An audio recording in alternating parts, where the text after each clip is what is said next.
Helicopter দুর্ঘটনায় ইরানের president Ebrahim Raisi নিহত হওয়ার পর নতুন প্রেসিডেন্ট নির্বাচনের জন্য তারিখ ঘোষণা করেছে ইরান। আগামী 28শে জুন দেশটিতে এই নির্বাচন অনুষ্ঠিত হবে। ইরানের অভিভাবক পরিষদ গতকাল সোমবার এক জরুরি বৈঠকে বসে।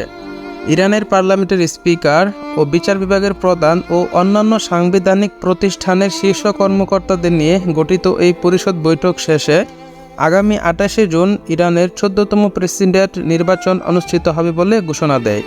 ঘোষণা অনুযায়ী প্রতিদ্বন্দ্বিতা করতে ইচ্ছুক প্রার্থীদের 30শে মের মধ্যে মনোনয়ন জমা দিতে হবে।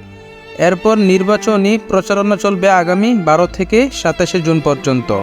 নতুন প্রেসিডেন্টের দায়িত্ব নেওয়ার আগ পর্যন্ত ভারপ্রাপ্ত প্রেসিডেন্ট হিসেবে দায়িত্ব পালন করবেন দেশটির প্রথম ভাইস প্রেসিডেন্ট মোহাম্মদ মুকবার।